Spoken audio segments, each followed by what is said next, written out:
হ্যাঁ, আমার সকল প্রিয় ভাই বোন সবাই কেমন আছো? প্রভুর অনুগ্রহে সবাই ভালো আছো? আজকের একটা বিষয় আমি নিয়ে এসেছি, তা হয়েছে সঠিক সময়। আমরা আজকে বিষয় দেখব আদি পুস্তক তার 40 অধ্যায় তার 14 পদে।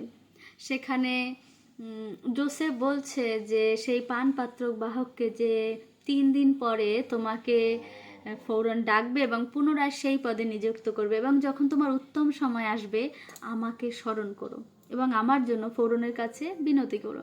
কিন্তু আমরা দেখি আমার প্রিয় ভাই বোন, যখন সেই পানপাত্র বাহক যখন সেখান থেকে বেরিয়ে যায়, সে ভুলে যায় এত বড় যার জীবনে একটা অলৌকিক কাজ করলো, যার স্বপ্ন দেখে তাকে বলল সে বাঁচবে এবং সে পুনরায় তার পদে নিযুক্ত হবে, সেই ব্যক্তি কি করে তার এত বড় একটা উপকার সে ভুলে যায়?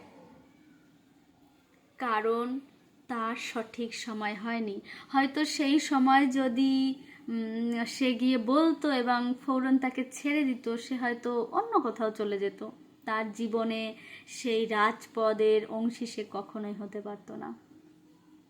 তাই আমার প্রিয় ভাই বোন, হয়তো অনেক সমস্যায় পড়ে আছো, অনেক খারাপ পরিস্থিতিতে পড়ে আছো, অনেক অনেক শোচনীয় অবস্থা তোমার জীবনে। আমি এটাই বলতে চাইবো যে প্রভু বড় উত্তম কিছু করতে চাইছে, বড় উত্তম কিছু আমাদের জীবনে সাক্ষ্য করতে চাইছে, যাতে পুরো মিশর জানে, এই জগৎ জানে যে আমরা কে এবং কার অনুগ্রহে আমরা বেঁচে আছি। তাই আমার প্রিয় ভাই বোন, আমি সবাইকে বলতে চাইবো যে সঠিক সময়ের অপেক্ষা করো। এই খারাপ পরিস্থিতি থেকে প্রভু আমাদেরকে তুলবে এবং উত্তম স্থানে আমাদেরকে বসাবে।